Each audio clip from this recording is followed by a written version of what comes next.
नमस्कार, बहुत स्वागत है आपका INS 24/7 में। मैं हूं आपके साथ आपका मेजबान नदीम अहमद और वक्त हो चला है 5 का पंच का, जिसमें देश दुनिया की 5 अहम खबरें आप तक पहुंचाते हैं। आज 5 के पंच की पहली खबर तमिलनाडु से आप तक पहुंचाएंगे, जहां पर नए मुख्यमंत्री ने शपथ ग्रहण कर ली है। राज्य के गवर्नर ने उन्हें चेन्नई के स्टेडियम में शपथ दिलाई। और दूसरी खबर असम से है, जहां बीजेपी विधायक दल की बैठक में एक बार फिर हेमंता बिस्वा शर्मा पर भरोसा जताया गया है। 12 मई को हेमंता सीएम पद की शपथ लेंगे। वहीं 5 के पंच की तीसरी खबर उत्तर प्रदेश से है। यहां योगी कैबिनेट का विस्तार हो गया है। 6 नए मंत्रियों को राज्यपाल ने शपथ दिलाई है। इसके अलावा बात करेंगे 5 के पंच की चौथी खबर की। खबर भोपाल से है। यहां हॉस्टल में मेडिकल छात्रों के संदिग्ध शव मिलने के मामले में नया मोड़ आया है। दरअसल छात्रा का शव मिला है, जिसके बाद से अब जांच पड़ताल जो है आगे बढ़ता जा रहा है। वहीं आज 5 के पंच की 5वीं और अंतिम खबर राजधानी रायपुर से है। दरअसल क्रिकेट का रोमांच जो है वो चरम पर है। आज जो है आरसीबी और एमआई का मुकाबला होना है।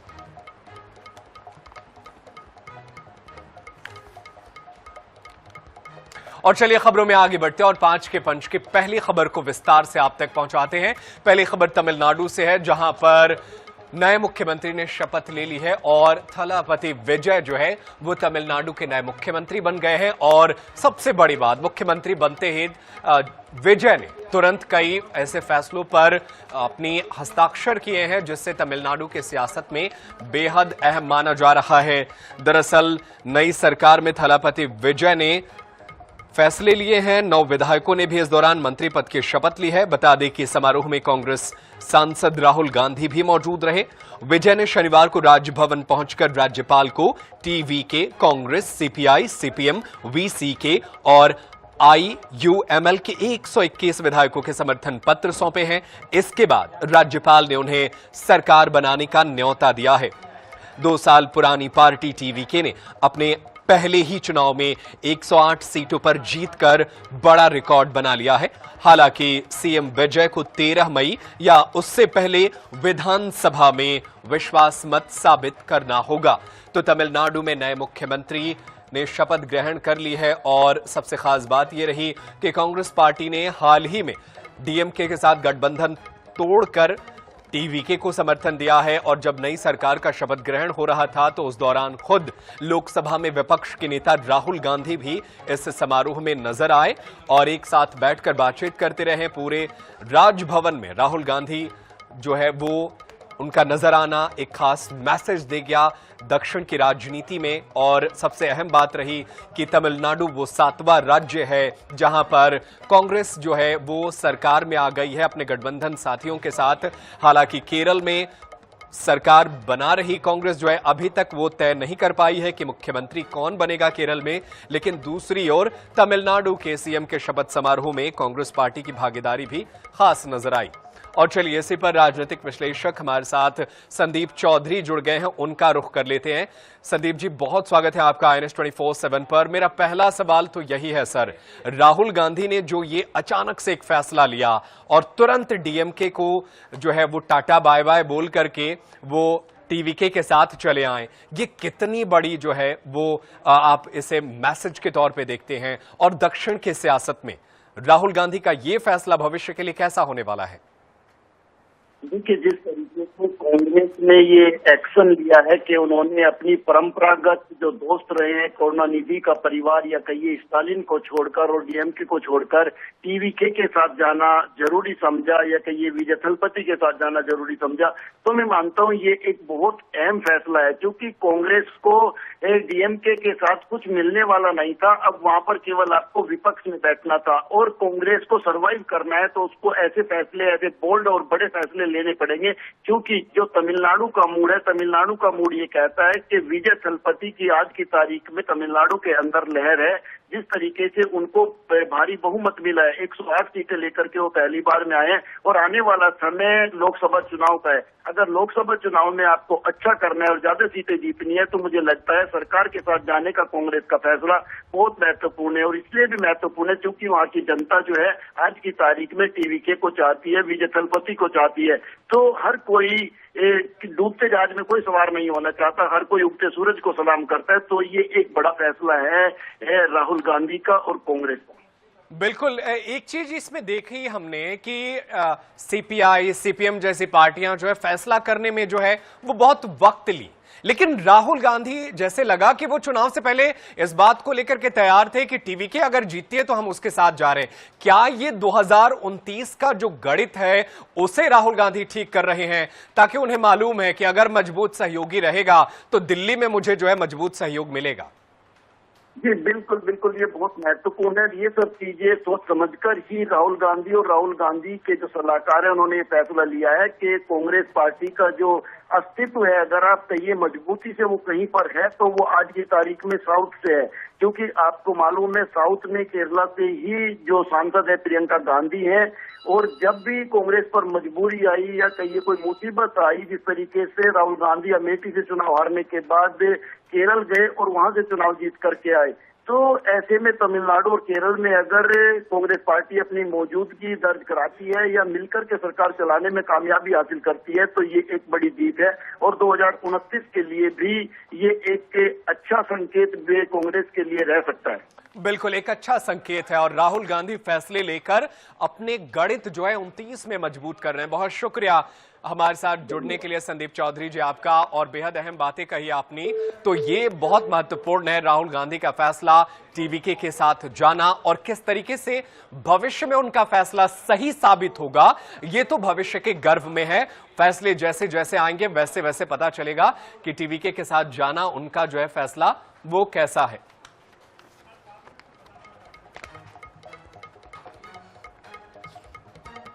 और चलिए बिना देरी के खबरों में आगे बढ़ेंगे और 5 के पंच की दूसरी खबर आप तक पहुंचाएंगे। दूसरी खबर असम से है। दरअसल असम वो राज्य है जहां पर भी अभी मुख्यमंत्री का इंतजार किया जा रहा है कि वो कब शपथ लेंगे। आज विधायक दल की बैठक बुलाई गई भारतीय जनता पार्टी की, और विधायक दल का नेता हेमंता बिस्वा शर्मा को एक बार फिर से चुन लिया गया है।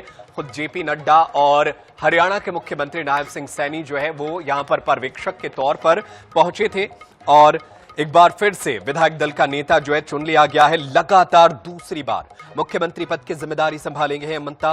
12 मई को सुबह 11 बजे हेमंता मुख्यमंत्री पद की शपथ लेंगे। बता दें कि बीजेपी के नेता चयन के लिए जेपी नड्डा और हरियाणा के मुख्यमंत्री भेजे गए थे पर्यवेक्षक के तौर पर। बैठक में औपचारिक रूप से हेमंता बिस्वा शर्मा को नेता चुना गया। 4 मई को आए विधानसभा चुनाव के नतीजों में बीजेपी ने 126 में से 82 सीटों पर जीत हासिल की है। इसके साथ ही असम में बीजेपी लगातार तीसरी बार सरकार बनाने जा रही है। शपथ ग्रहण समारोह में प्रधानमंत्री मोदी, बीजेपी के शीर्ष नेता और एनडीए के कई वरिष्ठ नेताओं के शामिल होने की संभावना है। हेमंता बिस्वा शर्मा के नेतृत्व में बीजेपी उत्तर पूर्व में अपनी पकड़ को और मजबूत करने की तैयारी में है। तो असम वो राज्य है जहां बीजेपी ने तीसरी बार सरकार बनाई है और अब जो है विधायक दल का नेता चुन लिया गया है। लगातार दूसरी बार विधायक दल का नेता चुने गए हैं हेमंता बिस्वा शर्मा। असम में बीजेपी की यह लगातार तीसरी जीत है। इससे पहले जब बीजेपी ने सबसे पहली बार जीत दर्ज की थी उस समय सर्बानंद सोनोवाल को असम का मुख्यमंत्री बनाया गया था। इसके बाद से हेमंता बिस्वा शर्मा जो है ये जिम्मेदारी संभाल रहे हैं और एक बार फिर से उन्हें विधायक दल का नेता चुना गया।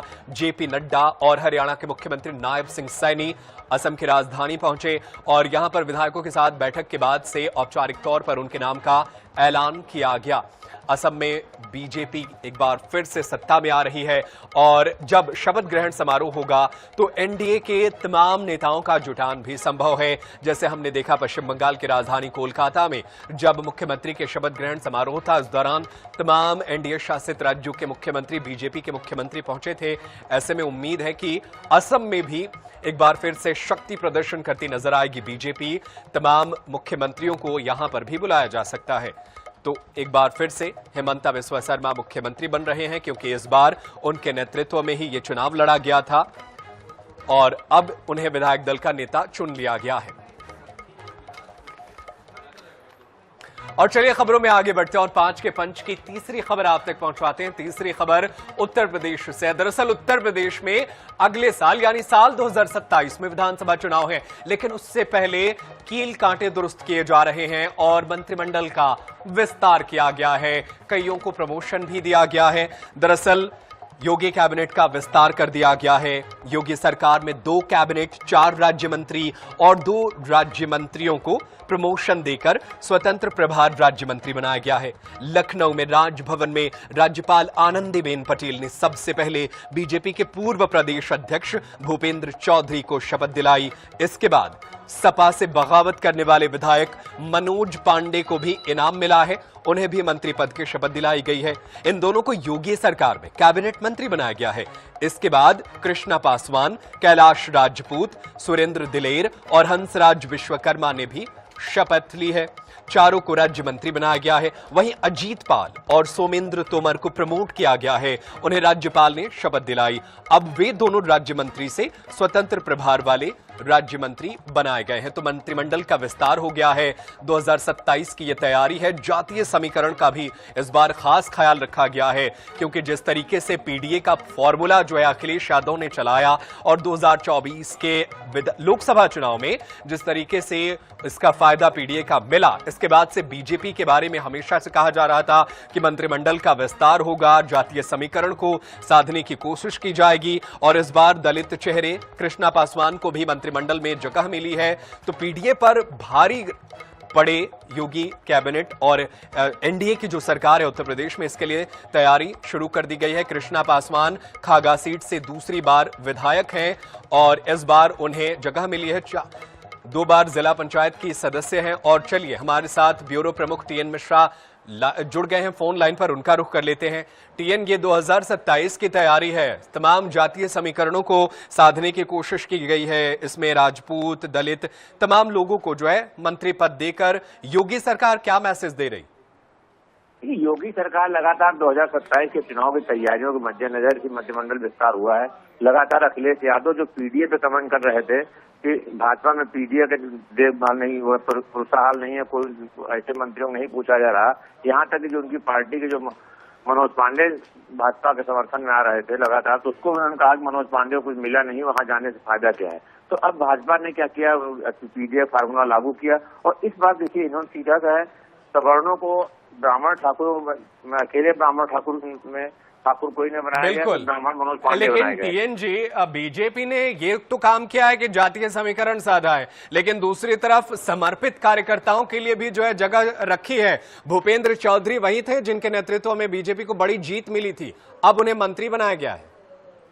नहीं, भूपेंद्र चौधरी को तो बहुत अरसे पहले मंत्री, जब तुरंत ही वादा किया मंत्री बनाएंगे, बीजेपी अध्यक्ष से हटे थे, लेकिन अब जाकर के उनको जब 8 महीने सरकार के बचे हैं तो उनको मंत्री बनाया गया। लेकिन भूपेंद्र चौधरी की बातचीत में उन्होंने कहा कि हम संतुष्ट हैं और हम सरकार के साथ कंधे से कंधा मिलाकर जो सीएम योगी कहेंगे वो हम वैसे काम करेंगे। तो यह भूपेंद्र चौधरी को लाने से कद्दावर नेता इन्होंने पश्चिम उत्तर प्रदेश उनको मिल गया। इन साथ में क्या है, जो अब इन्होंने जो जहाँ अन्य मंत्री शामिल किए हैं, इससे पिछड़ा वर्ग और दलित वर्ग भी थोड़ा प्रतिनिधित्व ठीक हो गया है और ये माना जब आज विभाग मिलेंगे तब पता चलेगा क्या होगा। लेकिन अब भूपेंद्र चौधरी और मनोज पांडे 2 कद्दावर कैबिनेट मंत्री इनके पास बढ़ जाएंगे और इनको वो विभाग शायद मिले जो मुख्यमंत्री के पास अपने पास रिजर्व के विभाग काफी हैं, उसमें कोई न कोई विभाग को दिया सकता है। तो बिल्कुल माना जाए कि ये पीडीए की काट के तौर पे ही ये तैयारी चल रही है।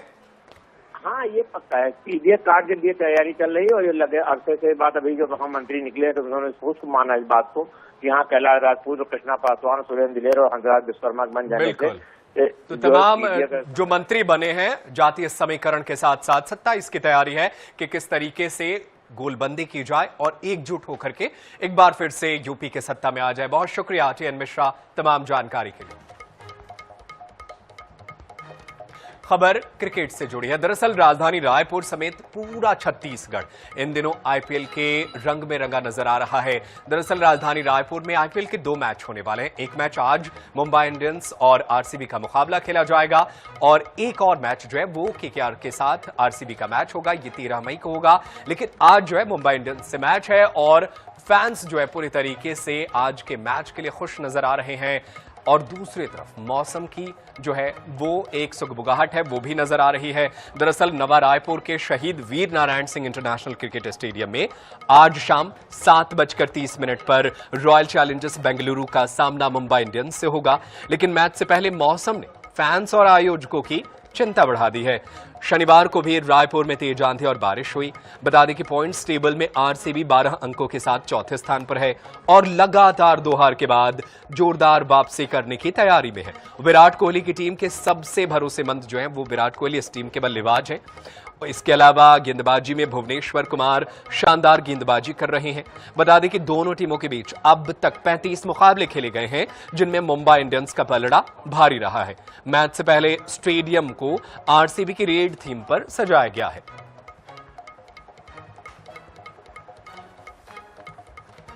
और चलिए इसी खबर पर ज्यादा जानकारी हासिल करने के लिए हम अपने सहयोगी का रुख कर लेते हैं। हमारे साथ मोहम्मद हसन हमारे सहयोगी लाइव जुड़ गए हैं। मोहम्मद हसन, तस्वीरें वहां की दिखाइए और बताइए कि फैंस जो है वो कितने उत्साहित हैं आज के मैच के लिए।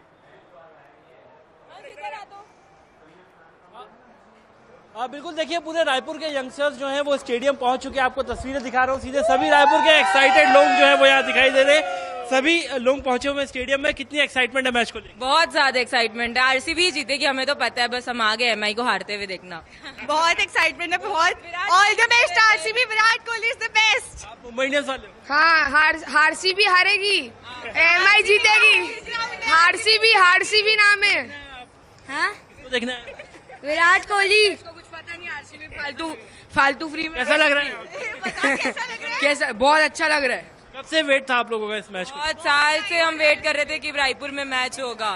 हम लोग आज इंदौर से बस आए और यहाँ मैच देखने आ गए। कैसा लग रहा है आपको आकर के सभी बच्चों के साथ? बहुत अच्छा लग रहा है। बच्चे लोग बहुत एक्साइटमेंट था, 7 दिन से कर रहे थे मेरे को जाना है। चलो भैया चलो, ठीक है। गर्मी भी बहुत है। बहुत गर्मी है आज।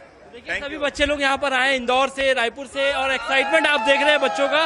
और सभी लोग अभी एंट्री करेंगे। एंट्री शुरू हो गई है मैच में और अंदर एंटरटेनमेंट जोन भी बनाया गया है। जब तक मैच स्टार्ट नहीं होगा लाइव बैंड जो है वो अंदर चल रहा है।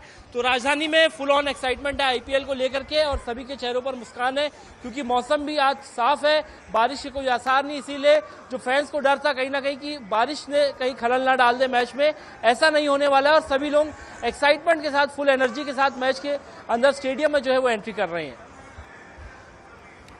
बहुत शुक्रिया मोहम्मद हसन तमाम जानकारी के लिए, तस्वीरें दिखाने के लिए। आप नजर बनाए रखिएगा, आगे भी आपके पास आते रहेंगे और अपने दर्शकों को अपडेट करते रहेंगे। तो आज आईपीएल का मैच होना है और इसके लिए पूरी तैयारी हो चुकी है। बड़ी संख्या में जो है वो दर्शक जो है स्टेडियम के बाहर अभी से पहुंच गए हैं एंट्री के लिए। आज शाम 7:30 बजे से ये मुकाबला है। आरसीबी पिछला मैच गंवा चुकी है, ऐसे में आरसीबी इस बार अपने होम ग्राउंड पर जो जीत दर्ज कर बेहतर प्रदर्शन करना चाहिए। इसके अलावा मुंबई इंडियंस भी जो है जीत के साथ जो है अपने जो सफर को आगे जारी रखना चाहेगी। फिलहाल 5 के पंच में आज के लिए इतना ही, लेकिन देश दुनिया की खबरें लगातार जारी है। आप देखते रहिए INS 24/7। धन्यवाद।